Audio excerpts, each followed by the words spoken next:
So good afternoon, ladies and gentlemen. Also on my behalf, I was about to say thank you for having me here, and I'm happy to be here, but I am really happy to be here in my home institution, which is a great house, so thank you.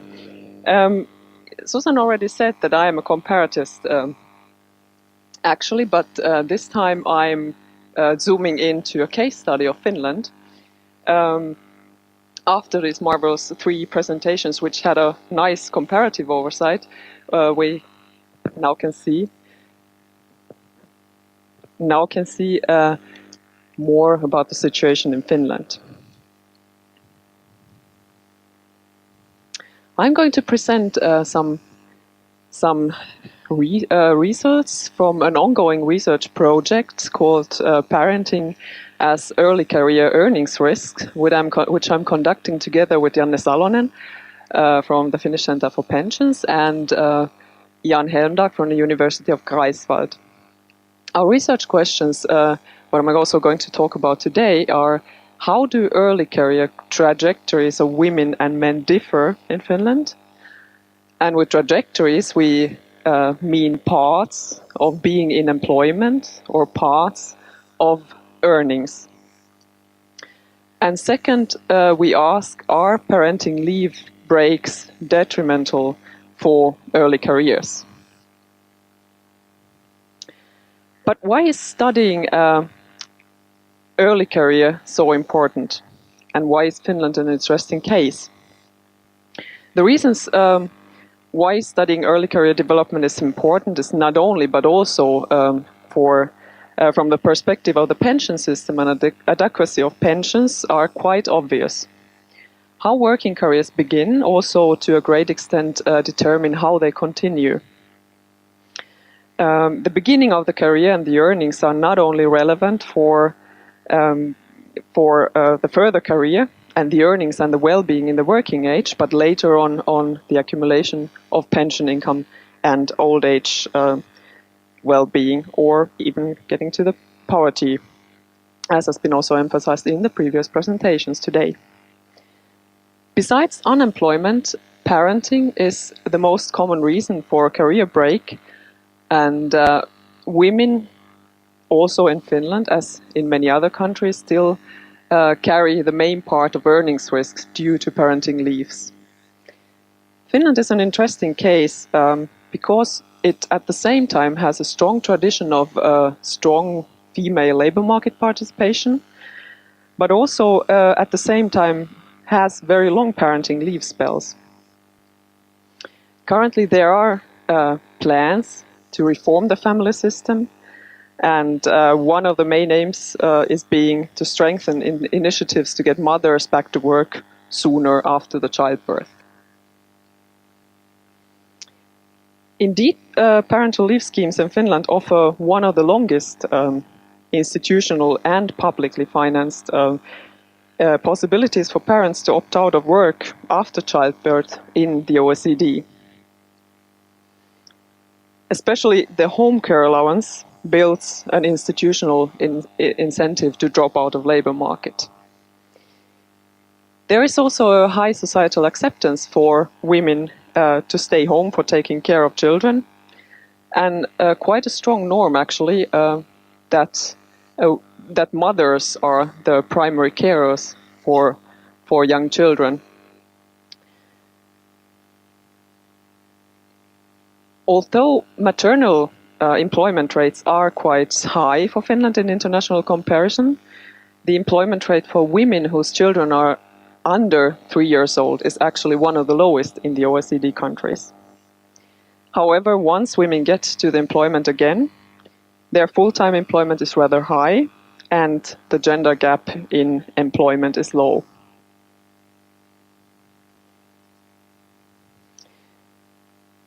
For those of you who are not familiar necessarily with the Finnish family leave scheme, here's a brief overview. We first have a maternity allowance around 3 months before and after the birth, dedicated for the woman, for the mother. For fathers, there is a paternity allowance of about 9 weeks, and this can be taken at one time or also in parts. on shorter periods until the child is 2 years old. However, only 18 days can be taken simultaneously while the mother is receiving maternal or parental leave. And the rest of the paternity leave can be taken after the parental leave then. When the child is about 3 months, there is a possibility of parental allowance or parental leave, which the parents can actually divide as they wish, can be also taken part-time if both parents are taking the parental leave in part-time. All these 3 first parental leave or allowances are earnings related, but they are also available for unemployed or for for students or disabled at a flat rate basis. After the parental leave, public childcare is actually available for every child until the school age. But instead of public childcare, parents can also take care for their children at home by taking the home care allowance until the child is 3 years old. Over 90% of all families take a more or less long period of home care allowance. But a bit more than a half of families take it until about 12 months, so that the child is around 2 years old. Of recipients of home care allowance, 97% were women in last year. The parental leaves altogether are divided very unequally between mothers and fathers. Mothers take, and this also was said before, 90.5% of all parenting leave days, referring to 2016. There is also an OECD recommendation to shorten the period, or at least to design it in a way that incentivize women to get back to employment earlier. So now to our study. What we did is we studied one cohort of Finns, or the Finnish residents, born in 1980. We used the great administrative register data, which is available from the Finnish Center for Pensions. Also, by the way, for researchers who are interested in using this data, this is possible. And we combined it with data from the Social Insurance Institution and the Statistics Finland. We studied the period from 2005 until 2016 for these Finns born 1980.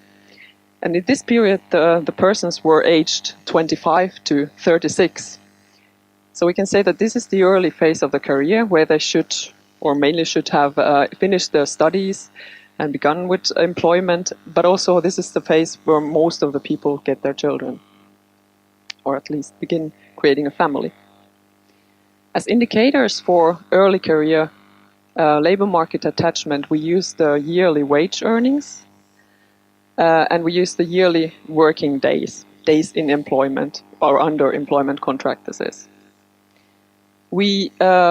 I won't go deeper into the details with the method, but we use the multi-trajectory analysis of wage earnings and working days, and we model the effects of parental leaves, but also other career breaks and other socioeconomic factors by using different regression estimations.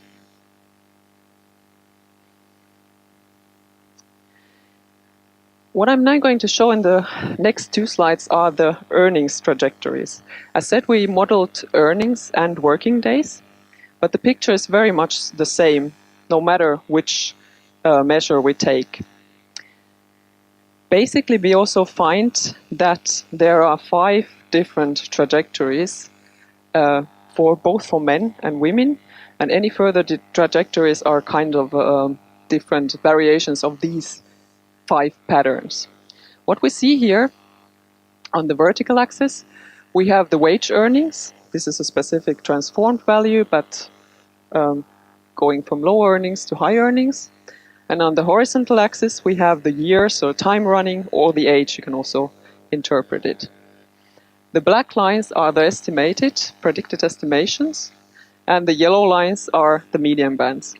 So basically, by looking at the black lines you see the form of the development of earnings over the time in each trajectory on average. We have 5 trajectories here for women's earnings. And what we can see, and what is actually the good news, is that around 70% of women in this cohort are actually well attached to the labor market. They are on a stable earnings path and more or less stable. Of course, there's some variation, but they are well on. We have another group, around 8%, whose career is increasing over time, or whose earnings are increasing over time. And another group, about 7%, whose earnings drop, but who then catch up again later on in this period. But we also have 7% of women in this cohort whose labor market attachment or earnings are low over the whole period. And this is the group that is really like out of the labor market, not really out of the labor market, but very weakly attached. And we have a group of 7%, which is coming down over time. The picture is quite the same for men. For men, we have around 62% of men who are really well attached with high earnings, and another 21% who are attaching or are more or less on a well attached. Also here we have a group of men who are out of the labor market attachment or whose earnings are decreasing over time. And we have a catch-up group of increasing here.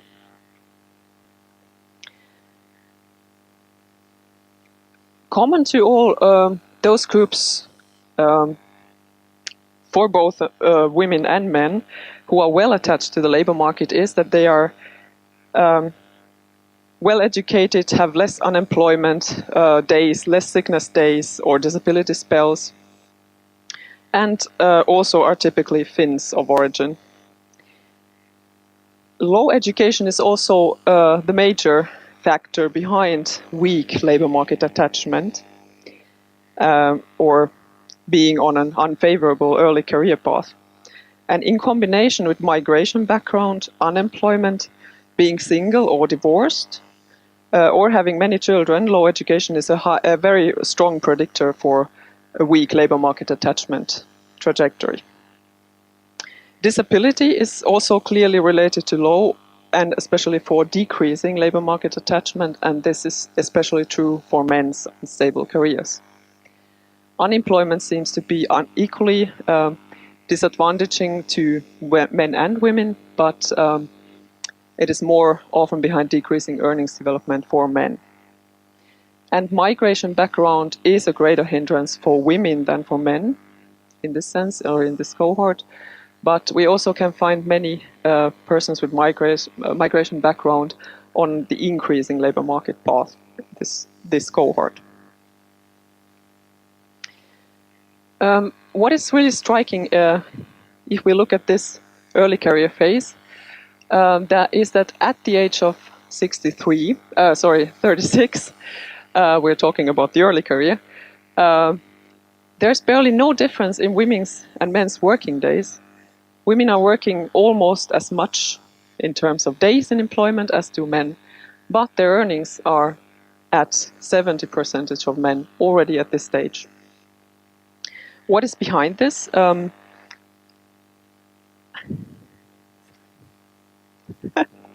Sorry. What is behind this is one important reason is the high labor market segregation that we find in Finland, where women work in lower paid and female dominated occupations, while men work in better paid occupations. And women often choose public sector and care jobs, while women in Finland, much more rarely than in other OECD countries, choose occupations in engineering, technology, science, or mathematics. Furthermore, also, although part-time work is not so common in Finland, women still work more in part-time and also less hours than do men. And of course, there's the question of the parenting leaves.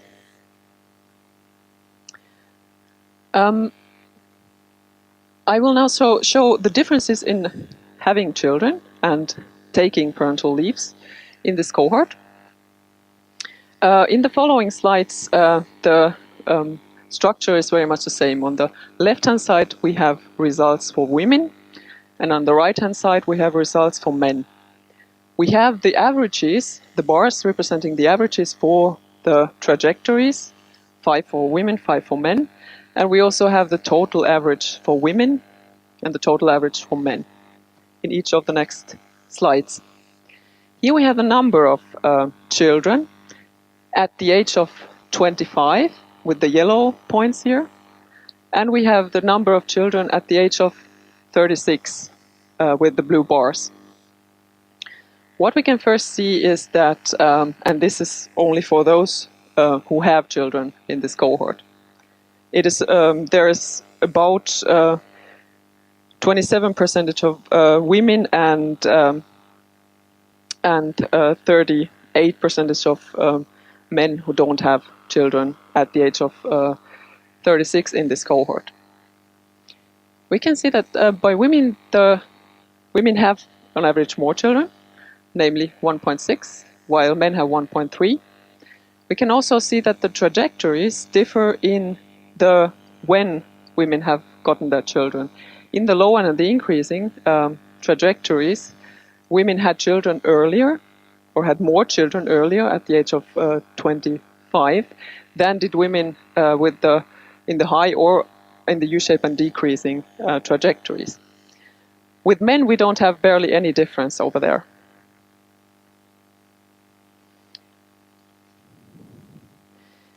Here we have the sum of days spent on maternity or paternity leave during this whole period. And of course, please see that the scale is very different for women for obvious reasons than for men. But we can see that for women there is no great differences between the trajectory averages in the length of maternity leaves. The women in the low trajectory have somewhat more maternity leave days over the whole period, probably because in this group we have many women with many children as well.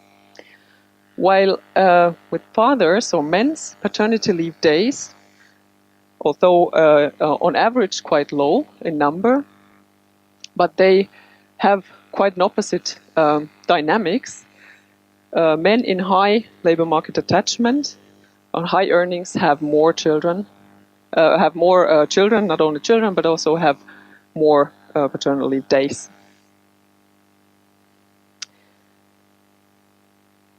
The picture is quite the same when we look at parental leave. So parental leave continuing after the maternity or paternity leave. No big differences between women, but again, men in stable labor market positions have the greatest share of parental leave days.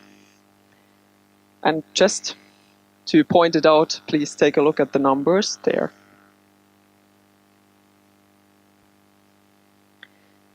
However, if we look at the home care allowance, then the picture changes also for women, but also for men. In home care allowance, days total much less for women in high labor market attachment positions, and also for men in high labor market attachment positions. And it is in the low group of women,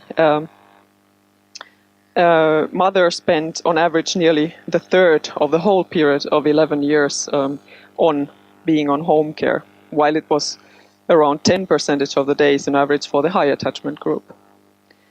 And we can also see that men spend on average 24 days on home care, while women spend on average 620 days on home care.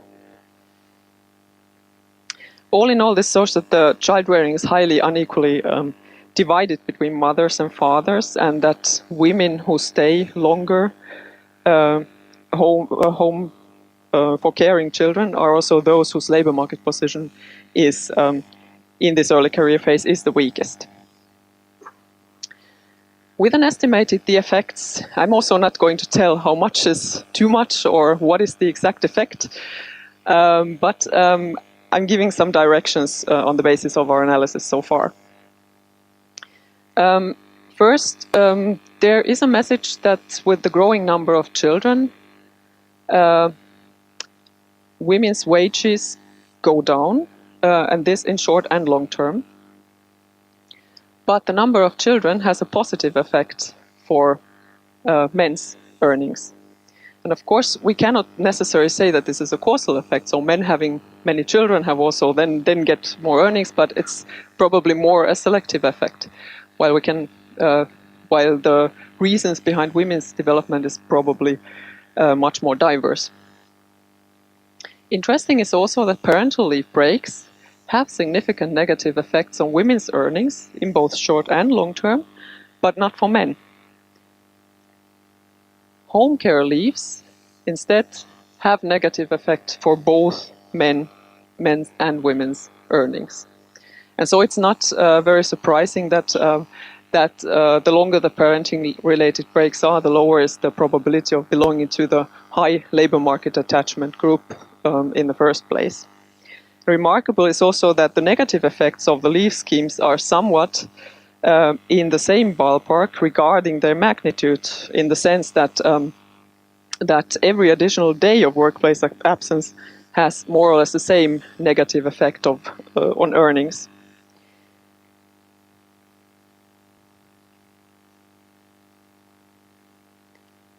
So, to conclude and give some policy implications, the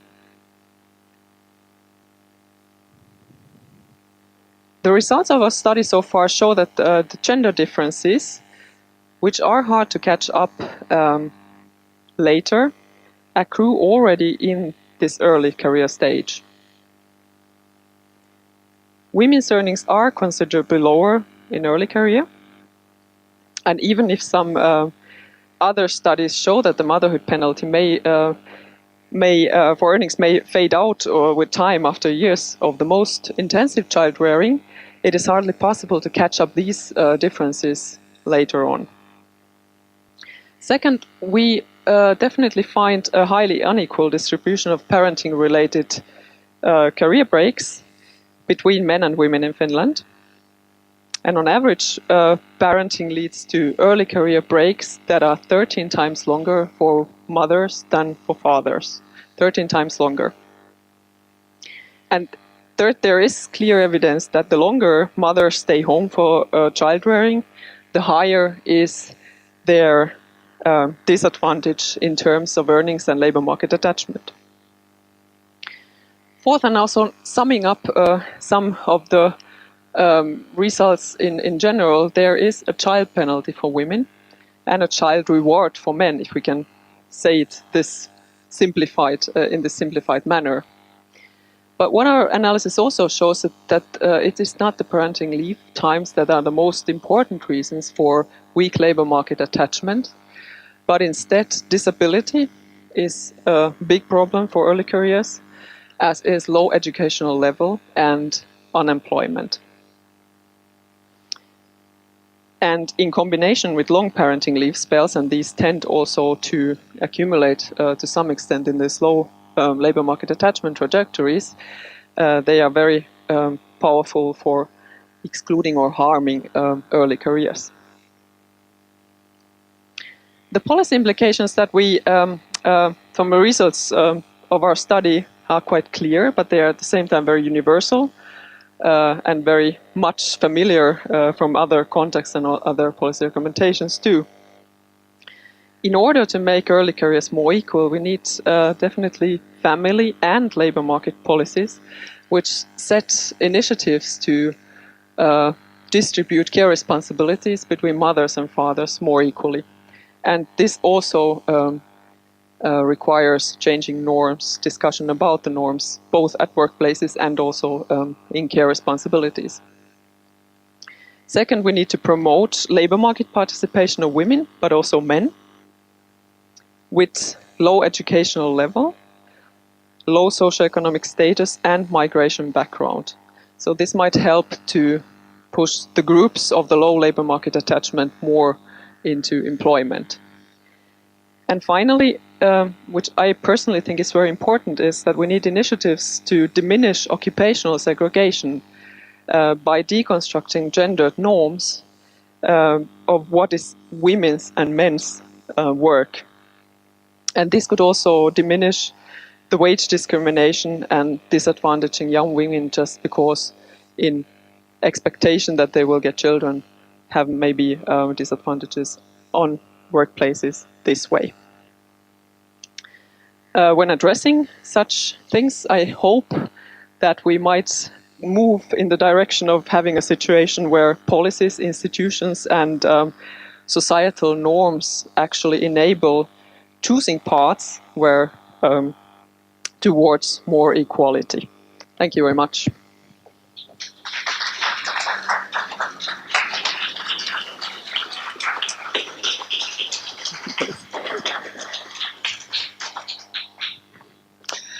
Thank you, Kati, for your interesting presentation and sharing these fascinating new results with us. Now we have a few minutes time for questions and comments. I do not see any hands, please.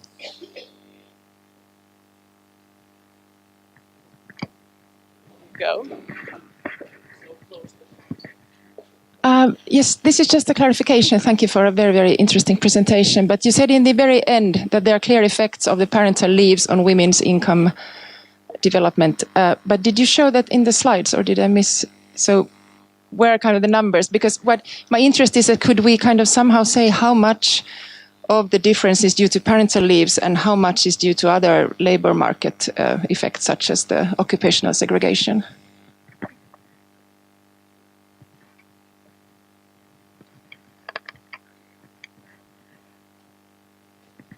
Use my own microphone.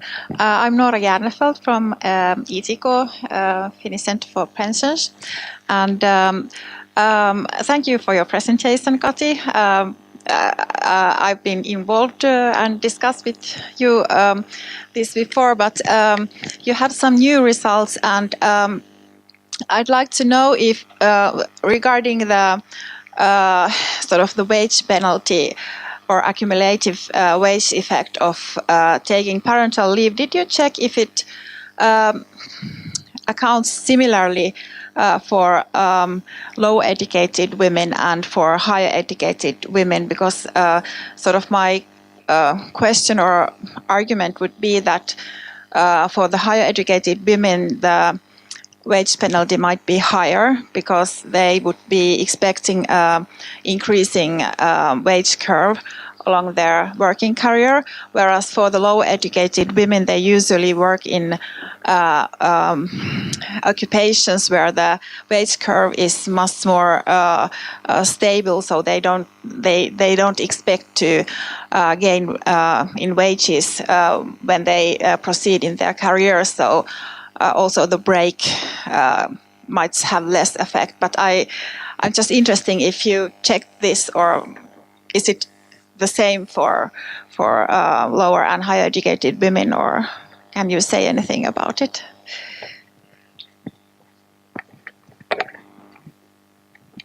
And then we give the microphone to my Sorry, it's become almost a job, so excuse me for that.